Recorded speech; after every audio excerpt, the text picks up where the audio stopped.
Vous écoutez Radio Taïwan International en langue française pour suivre le programme de ce dimanche 29 janvier. Merci à toutes celles et ceux qui nous rejoignent actuellement sur les ondes courtes pour l'émission On en parle à Taïwan.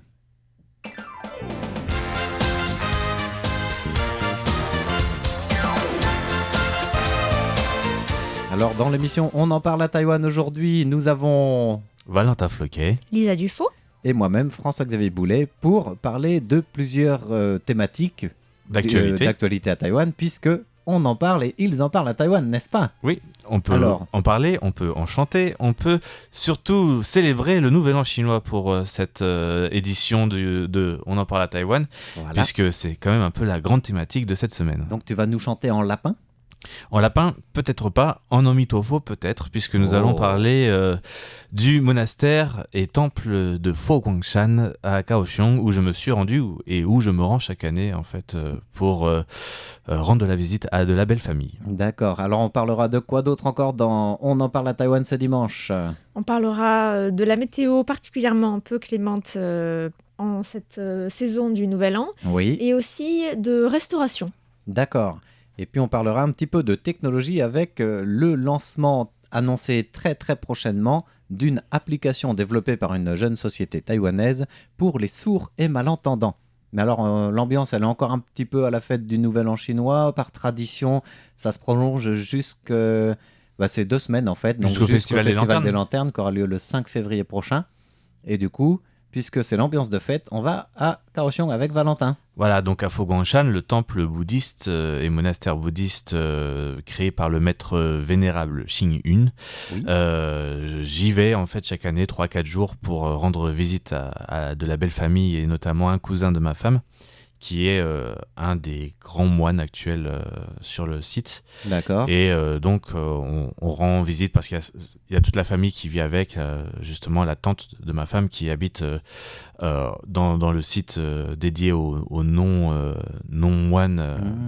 qui habitent aussi là-bas. Donc, ils peuvent habiter sur place, du coup. Il y a des appartements spécifiques avec les moines à la retraite, en fait. D'accord. Qui sont un peu en marge du site. Ok. Et donc on s'y rend chaque année avec toute la famille, les tantes, les cousines, etc. Et les enfants, bien sûr. Oui. Et le site de Fo Guangshan est immense. Hein. Il y a 3 principaux lieux, le monastère vraiment lui-même, avec les lieux de prière, etc. Il y a un site dédié au vénérable Xing Yun, avec notamment des calligraphies en un trait, qui est là-bas, qui s'appelle... À chaque fois, je me souviens plus du nom. c'est un nom assez difficile. Le Depository quelque chose. Ok. Voilà. Et après, du sutra, voilà. C'est le lieu du sutra. Et bien sûr, il y a le musée du Bouddha, qui est un énorme site avec tout au bout. Il y a des petites pagodes à droite à gauche. Voilà, 8 pagodes. Un tambour et une cloche, une tour du tambour, une tour de la cloche, et après il y a tout en haut le grand Bouddha, le plus grand Bouddha de tout l'ensemble de Fo Guangshan, qui fait 108 mètres de haut avec le socle et 50 mètres rien que la statue qui a été fabriquée en cuivre. Voilà. Et puis le reste de ce bâtiment, c'est donc le musée de... Voilà, le musée, avec il y a aussi une salle de spectacle à l'intérieur, plusieurs thématiques d'exposition dédiées. Il y a une salle dédiée aux différentes fêtes bouddhistes, une salle dédiée à la vie de Bouddha, une salle dédiée à Fo Guangshan, le musée de Fo Guangshan, bien sûr. Donc ça fait beaucoup d'événements. Et sur le site, pendant le Nouvel An lunaire, il y a beaucoup d'activités, beaucoup de gens qui viennent, notamment pendant les premiers jours, des gens qui viennent de l'étranger, que ce soit de Thaïlande, des pays d'Asie du Sud-Est en général. Et donc... des fidèles. Des fidèles. Ou des touristes. Et des touristes. Il y a de tout. Vraiment, ce qui a un peu de... On va dire... J'ai une petite préférence dans cet endroit parce que le bouddhisme a une certaine manière d'être assez... en tout, comment expliquer ? Je vais le reformuler. Le bouddhisme de ce temple, qui se dit du bouddhisme humaniste, a toujours cette volonté d'être inscrit dans la société et pas être en marge ou en retrait. Donc c'est assez particulier dans ce sens-là. D'accord. Et du coup, avec tout ce monde qu'il y a, c'est une ambiance plutôt festive Très ou festive. recueillie, c'est comment? Il y a des défilés de danse du lion, etc., qui passent dans toutes les allées et rues du temple. Il y a... des lanternes accrochées. Alors ouais, il y a des lanternes qui sont financées par les fidèles. D'accord. Donc chaque lanterne est un financement d'un fidèle. J'en parlais avec ma femme, on ne sait pas trop, mais on évalue à peu près à entre 500 et 1000 dollars taïwanais la lanterne au niveau des subventions, mais après ça peut être beaucoup plus vu que c'est un petit peu à la volonté de chacun. Ouais. Mais bon, quand on voit le nombre de lanternes, on voit qu'il y a quand même une énorme participation. Il y a aussi bien sûr le clou du spectacle le soir qui est il y a 2 spectacles différents. Il y a un spectacle de drone avec un mini feu d'artifice et un grand spectacle de lumière qui était avant moitié lumière, moitié son et lumière, qui était moitié lumière, moitié feu d'artifice. Et ils ont retiré les feux d'artifice et la connexion qu'on a dans le temple nous avait expliqué que c'était des problèmes de riverains qui n'avaient pas qui n'aimaient pas les feux d'artifice sur le grand temple du musée du Bouddha. Et du coup, quand tu dis le soir, c'est plusieurs soirs d'affilée pendant cette fête ou juste le soir du réveillon? Alors c'est pendant plusieurs périodes. Pendant la période du Nouvel An, c'est deux spectacles à 7h et à 8h pour le spectacle de son et lumière dans le musée du Bouddha. Et après, sur le monastère, le spectacle de drone et de feux d'artifice a lieu, commence vers 8h et finit vers 9h avec une petite officine en introduction. Voilà. Et donc, de quoi attirer du monde, quoi. Voilà, de quoi et après, donc ça c'est pendant une semaine, pendant la période du Nouvel An lunaire, et la seconde semaine c'est un peu plus tôt et il n'y a qu'un spectacle. Voilà. D'accord. Pour le musée du Bouddha en tout cas. Voilà, alors en introduction, tu nous disais que ça se passait aussi en musique. Voilà, musique assez spéciale. Voilà, justement, en parlant des musiques, et pendant l'officine, avant le spectacle des drones, il y a toute une cérémonie avec des chants bouddhistes et aussi une petite chanson festive dont je voudrais vous faire écouter un extrait tout de suite, qui est une version bouddhiste revisitée de la chanson très typique qu'on entend partout en général à Taïwan et en Chine, qui est le fameux Gongxini.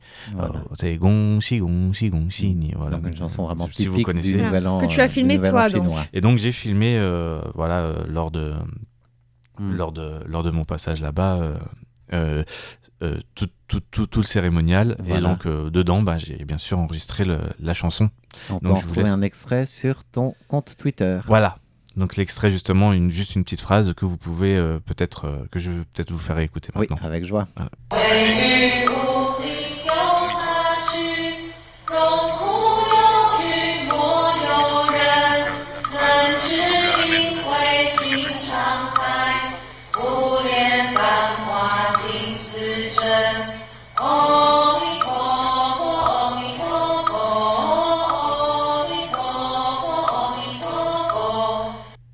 Et voilà, donc là vous avez pu constater justement dans cette chanson que Gongxini devient Amitofo. Gongxini qui veut dire félicitations d'avoir gagné de l'argent. Voilà, c'est vraiment des vœux de prospérité en fait. Exactement. De prospérité financière. Exactement. Qui sont vraiment très spécifiques au Nouvel An chinois, et du coup pour enlever cette thématique trop proche de l'argent, des biens terrestres, ils ont mis une version plus spirituelle.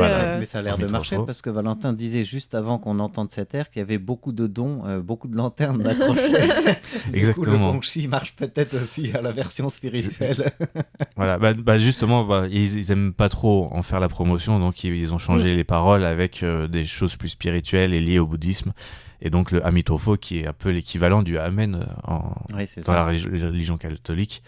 Je ne pourrais pas vous dire la signification exacte. C'est une récitation du nom, la lecture du nom sacré du Bouddha, quoi. Voilà, c'est ça. Voilà, donc c'est intraduisible. Mais oui, et puis c'est une traduction du sanskrit, je crois. Ouais, du sanskrit, oui. Voilà. Et c'est rigolo d'entendre ça, du coup, qui sort d'un temple, chanté par des moines, sans doute en habits traditionnels. Ah oui, je vous invite à aller voir la vidéo. C'est une vidéo sur mon compte Twitter avec toutes les toges, avec justement toutes les hiérarchies, parce que là, il y avait trois hiérarchies différentes de moines sur cette cérémonie, avec des rôles bien précis. Et on entend bien le mohu, le poisson de bois, qui joue avec c'est vraiment un son très clair, très agréable. Ça rythme bien, voilà. Et d'ailleurs, en parlant du mouille ou poisson de bois, dans le courant de l'année, il y aura une vidéo de présentation de cet artisanat traditionnel. Oui, même pas dans le courant de l'année, dans le prochain, disons dans les 30 jours prochains, je dirais. Peut-être, oui. Sans doute. Voilà. En tout cas, ce sera à suivre dans notre série des arts et cultures taïwanais en vidéo. On en reparlera au moment où, bien sûr, ce sera publié. Tout à fait. Voilà, donc je pense qu'on a fait à peu près le tour sur Fo Guangshan. Peut-être que si vous avez des questions, alors pour moi. J'avais envie de rappeler aux auditeurs que ceux qui nous écoutent pas trop loin de la région parisienne, qu'il y a une antenne de Fo Guangshan qui s'est installée en banlieue, je sais pas où exactement. À Bussy-Saint-Georges. À Bussy-Saint-Georges, voilà, pas très loin de Paris. Et du coup, c'est l'occasion de découvrir le lieu si vous voulez découvrir un petit peu plus. Peut-être que là-bas aussi, ils font des festivités à Mitofu chanté en Nouvel An chinois, qui sait. Oui, des auditeurs nous avaient dit qu'ils allaient s'y rendre. Ah bah voilà. Alors, n'hésitez pas à nous faire part de votre impression de cette visite de Fo Guangshan à Bussy-Saint-Georges. Alors, on avait un autre sujet à aborder à part la festivité ou l'ambiance de fête, c'était une ambiance un peu frisquée, c'est ça ? Oui, c'est vrai qu'il y a eu une vague de froid cette semaine. Je ne sais pas si vous l'avez senti. Oui. Je pense que cette semaine et même la semaine dernière, il y a vraiment eu des températures très en dessous de la normale, on va dire. Il doit y avoir une exception pour le monsieur qui enregistre avec nous, qui est là-bas de l'autre côté du studio, parce que dans le sud, il n'a pas dû faire très froid. J'ai d'autant plus ressenti qu'on est passé moi, je suis passé de 28 à 5. Ah ouais, c'est ça. Donc 28 dans le sud, tout cool. C'est vraiment fou, quoi. C'est mais vrai ça s'était refroidi aussi dans le sud, sur la journée de passage aux basses températures. J'étais à Ilan, sur la côte nord-est, et il faisait 10-11 degrés pendant toutes les festivités du Nouvel An. Non, le jour du premier de l'an, il a fait beau. Donc c'est monté à une vingtaine de degrés, soleil très agréable dehors.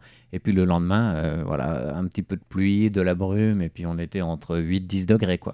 Il y a eu une alerte orange pour Nouveau Taipei, Keelung, Taoyuan, mais aussi Hsinchu, Miaoli et Ilan.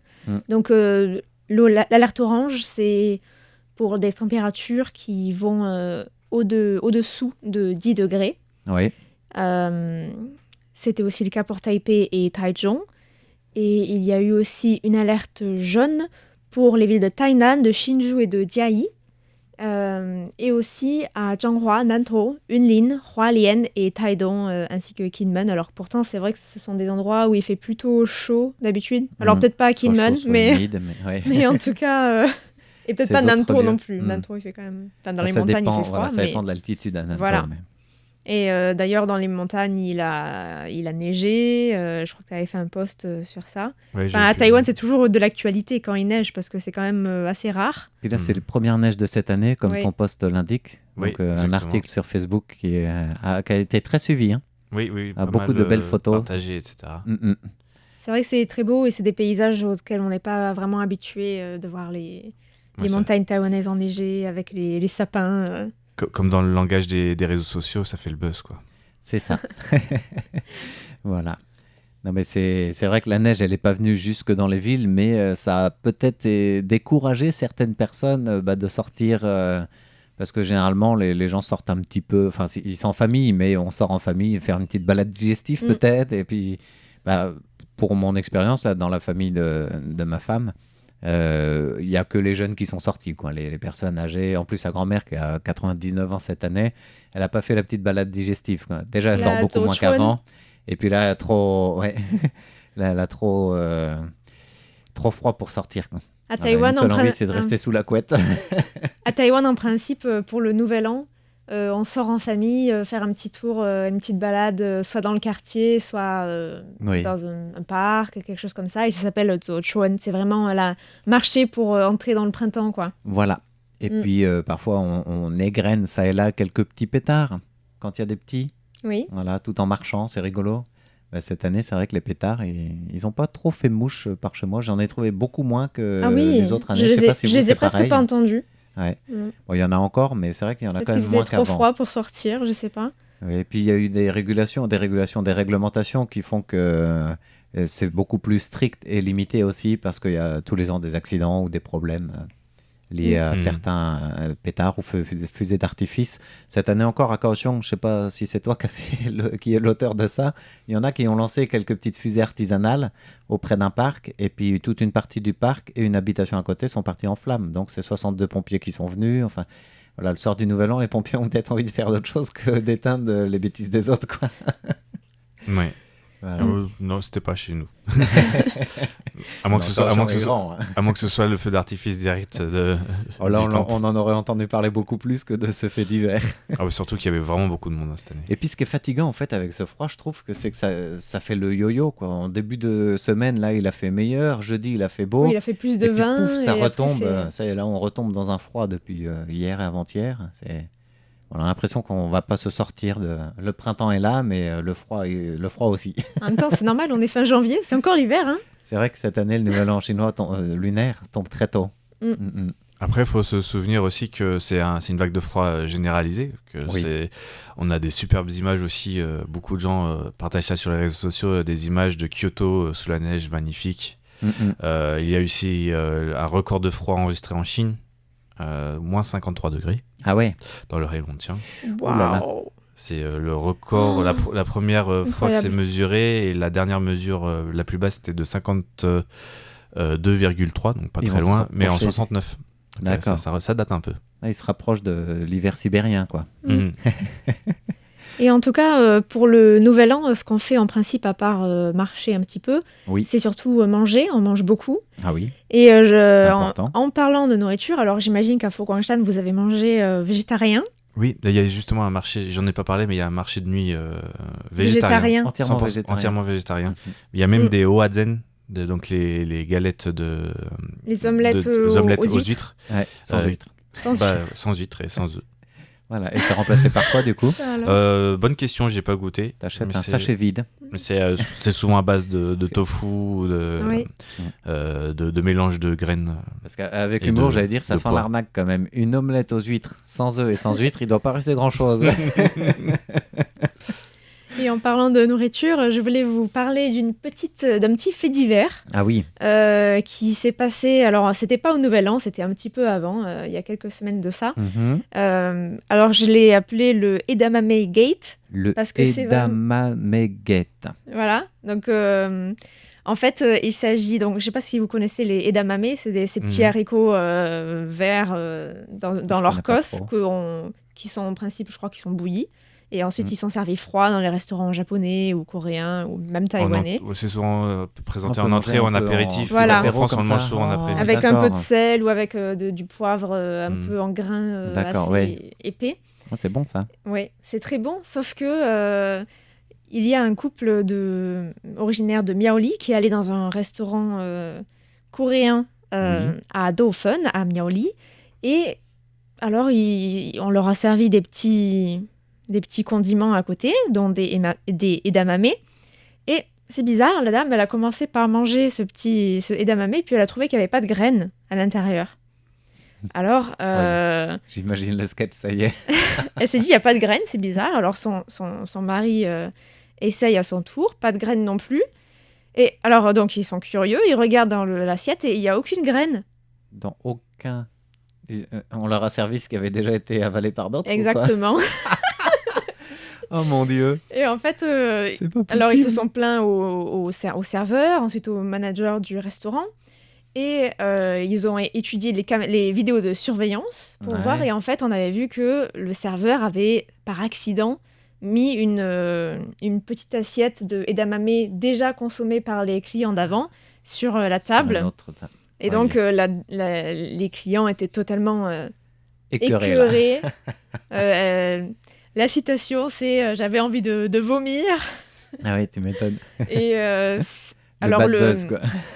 C'était vraiment un bad buzz. Et en fait, c'est une news qui a été pas mal partagée sur Internet. Et j'en ai parlé à certains amis taïwanais qui étaient au courant. Et effectivement, alors... Donc, c'est pour dire que c'est vraiment... ça a tourné. Et donc... le manager de l'hôtel s'est excusé, il a offert un repas gratuit, mais en fait, la cliente, elle avait peur d'avoir été infectée par le Covid-19 ou par d'autres maladies infectieuses. Alors, le directeur de la chaîne a appelé le lendemain il a promis d'envoyer quelqu'un pour accompagner les clients chez le docteur pour faire un contrôle, pour vérifier que tout allait bien. Mais voilà, la cliente a dit, voilà, je ne cherche pas à obtenir des réparations, comme peut-être ça pourrait se faire... Un peu là, il pourrait facilement réclamer quelque chose, en effet. Tout à fait, mais voilà, elle a dit, non, je ne veux pas de réparation, je veux simplement qu'il y ait plus d'attention sur la sécurité alimentaire et l'hygiène dans les restaurants. Parce qu'en fait, c'est edamame, on peut le dire pour ceux qui ne savent pas trop comment on le consomme, on ne l'ouvre pas avec les doigts pour prendre la graine qui est dedans, on met directement dans la bouche. Oui, on le met dans la bouche et ensuite on le retire en gardant les graines dans la bouche. Voilà, donc ils ont mis dans la bouche que l'autre avait déjà avalé, quoi. Voilà, c'est ça. Et donc, il y a vraiment eu une enquête, il y a le bureau de la santé publique du comté de Miaoli qui s'en est mêlé, qui a envoyé une équipe pour inspecter les restaurants et qui a sommé le restaurant de renforcer la formation du personnel et donc la sensibilisation à l'hygiène dans le restaurant. Et le magasin a été fermé temporairement. Non, il n'a pas été fermé, pardon. Il a suspendu. Oui, lui-même. Il a suspendu le service des edamame pour éviter ce genre de service. Mais sans doute que c'est parce que les clients... tout le monde en a entendu parler, donc forcément les clients aussi, et forcément, pendant quelques jours ou plusieurs semaines, je pense que les gens vont s'abstenir de commander des edamame, ou disons qu'ils vont bien regarder avant. Voilà, en tout cas, ça a l'air d'être plus un cas isolé finalement, mais oui, avec bien sûr. Mais un en tout rappel cas, à l'ordre de l'hygiène. Comme c'est vraiment quelque chose, je pense que c'est vraiment quelque chose qu'on peut s'imaginer, on peut vraiment se mettre à la place du client. Tu m'étonnes, oui. Et cette sensation de réaliser que ce truc est allé dans la bouche de quelqu'un d'autre, et du coup je pense que c'est pour ça que on en a beaucoup parlé, parce que c'est vraiment c'est facile de se mettre à la place. Tu m'étonnes, tu vas au resto, on te sert du pré-mâché, t'es pas content, quoi. Ah, c'est clair. Après, personnellement, quand je vois les règles d'hygiène qui ne sont pas respectées dans les restaurants en général, oui. C'est pas forcément les seuls, quoi. Voilà. Non, quand je disais un cas isolé, je veux dire, c'est pas le restaurant qui est pris à défaut de faire ça à répétition, quoi. C'était vraiment... De toute manière, ça n'aurait pas de sens, puisque... à la limite, resservir des trucs qui n'ont pas été mangés, mais là, ils avaient été mangés, donc ça peut pas... Ou une assiette pas finie, tu la redécores un peu, hop, tu la resserres. Oui, ça, je pense que ce sont des choses qui se font. À une bien plus grande ampleur, ça me rappelle quand même cette histoire de l'huile recyclée. Oh là là. Ah oui, on y revient un des plus grands scandales alimentaires de Taïwan. Ça fait quoi? Ça fait 10 ans, peut-être? Pas tout à fait. Peut-être, pas loin, on s'en rapproche. Je pense que ça fait une dizaine d'années. Voilà, mais ça reste un des pires scandales, et en espérant que ça se répète pas non plus quand même d'ici là. Alors en parlant de scandales alimentaires, ça fait aussi progresser tout ce qui est technologique, n'est-ce pas? Une belle transition, non pas pour aller dans la technologie alimentaire, mais dans la technologie tout court. Parce que j'avais envie de vous parler, moi, d'une application qui s'appelle, alors en anglais, la société, elle s'appelle Ori Smart. Donc Ori pour A-U-R-I, donc pour l'audition, et Smart parce que c'est smart, c'est intelligent, c'est la nouvelle technologie. Et c'est une application qui a été développée par cette société qui va s'appeler Help You Listen Bunny Ear. Donc, parce que c'est l'année du lapin, le lapin a des grandes oreilles, autant profiter de cette occasion pour lancer une application pour les sourds et malentendants. Et cette application, c'est on vous aide à écouter, on écoute pour vous. C'est une application qui doit épauler ce qu'un malentendant ou un sourd n'arrive pas à entendre dans la rue ou dans un environnement de sécurité routière et sociale, en fait.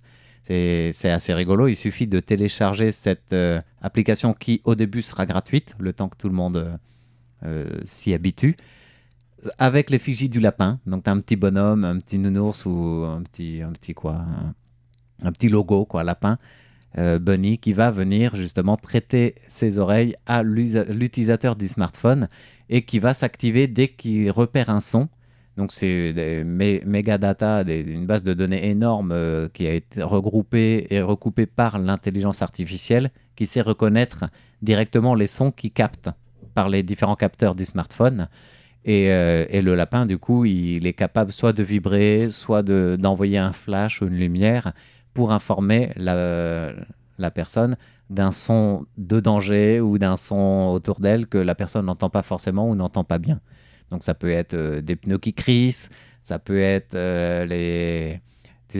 pas les clignotants, mais les clignotants des gros camions ou des bus qui tournent. Oui. Tout ça va être capté. Les feux rouges, peut-être. Les feux rouges, ça capte un peu tous ces sons ambiants, peut-être même des cris, pour vraiment sécuriser au maximum la personne qui est dans la rue et qui n'entend pas un bruit imminent. À la base, c'est pensé comme ça. Et après, ils ont développé le système pour le lancer un peu de manière plus peaufinée, pour épauler aussi une personne qui ne va pas entendre tous les bruits, y compris chez elle. Donc, une cafetière ou une bouilloire qui siffle, l'eau laissée sur le gaz, et voilà, des choses comme ça. Un bébé qui pleure, quelqu'un qui appelle, la porte, on frappe à la porte ou le téléphone qui sonne. Enfin, beaucoup de choses comme ça, même un bruit de train. Enfin, ça peut être vraiment tout n'importe quel bruit ou son qui sont déjà dans la base de données, que le téléphone reconnaît, que l'application reconnaît, et qui peut être transcrit en une vibration ou une lumière sonore. Mais après, il y a beaucoup plus de sons au niveau diversité, n'est-ce pas, qu'il existe de lumière, de vibrations. Et du coup, pour savoir quelle vibration et quel bruit, chaque usager peut paramétrer ses sons préférés ou ses alertes préférées, comme type de vibration, comme type de lumière. Sinon, tu deviens vite inondé de notifications. Et sinon, les notifications qu'il lui donne, tu peux en bloquer certaines, mais tu peux aussi lire. Donc, il va te faire une vibration, tu vas lire et il va te dire quel type de son il a connecté. Mais pour tes préférés, voilà, il vibre 3 fois, tu peux dire c'est un train qui passe. Chacun peut paramétrer comme il veut pour ses sons préférés. Pour une application qui doit être lancée là en ce début d'année du lapin, qui nous prête ses grandes oreilles. Utile. Alors, je ne sais pas si ce sera gadget pour certains, utile pour d'autres. Ils ont lancé ce concept, ils veulent gratuitement au début pour que ce soit une contribution sociale, mais après ce sera payant parce que c'est aussi lucratif quand on sait qu'il y a 120 000 sourds ou vraiment malentendants à Taïwan, sans compter les personnes âgées qui perdent l'audition à mesure qu'elles vieillissent, et que Taïwan est déjà une société super âgée avec donc un maximum de personnes de plus de 65 ans, et qu'il y en aura plus de 20% de cette population va croître, vieillir dans les 10 prochaines années. Et qui utilisent pas mal les smartphones, qui est bien connecté. Donc, c'est ça, c'est ça, voilà. Parce que si c'était il y a déjà France, cette base. Je ne sais pas si ce serait aussi, si ça marcherait peut-être autant. Je pense qu'ils ont fait une étude de marché pour voir si ça pouvait prendre, mais après, est-ce que les gens vont accepter ou pas? Parce que c'est pas pour remplacer un appareil auditif, c'est vraiment différent. Là, c'est vraiment, c'est pas pour aider la personne à entendre, mais pour l'aider à passer du entendre à connaître ou repérer par d'autres sens. En l'occurrence, tu vois la lumière, donc la vue, ou alors tu sens la vibration, donc le toucher. Personnellement, je suis plus sceptique sur la première partie que sur la deuxième. Je pense que l'utilisation à domicile m'a l'air plus intéressante. Je suis d'accord avec toi. C'est tout de suite, j'ai pensé à ça. J'ai dit une utilisation personnalisée à domicile ou pour certaines choses, ok. Dans la rue, je pense pas que ça rajoute de la sécurité. Mais je pense que même si ça réagit assez rapidement, ça met un temps de latence, et en plus ça focus plus sur le téléphone portable que sur l'environnement à travers les autres sens. Donc je ne trouve pas ça. Enfin, personnellement, ils le vendent comme ça sur leur site avec des sirènes d'ambulance, de police, de klaxons. Quand on voit comment est un peu la jungle de la circulation à Taipei, à Taïwan en général, ça peut-être en effet séduire certains, mais moi, j'ai pas été séduit par cette première partie non plus. Je pense que par contre, à la maison, les cris, etc., ça, les gens qui tapent à la porte, ça peut être beaucoup plus utile. Et en tout cas, accepté par la Smart. Voilà, par la société. Qui doit sortir là. Et je pense qu'il est disponible en chinois et en anglais. À mon avis, il va être disponible ailleurs qu'à Taïwan très rapidement aussi. Ça a été présenté au CES, ça, ou pas du tout ? Ça n'a pas été présenté au CES, mais je ne l'ai pas vu en tout cas dans la présentation du CES. Mais il doit être lancé là la semaine prochaine. D'accord. Voilà, donc on en reparlera peut-être en fonction du succès ou non qu'il a. Bien sûr. En tout cas, on arrive déjà au terme de l'émission du jour.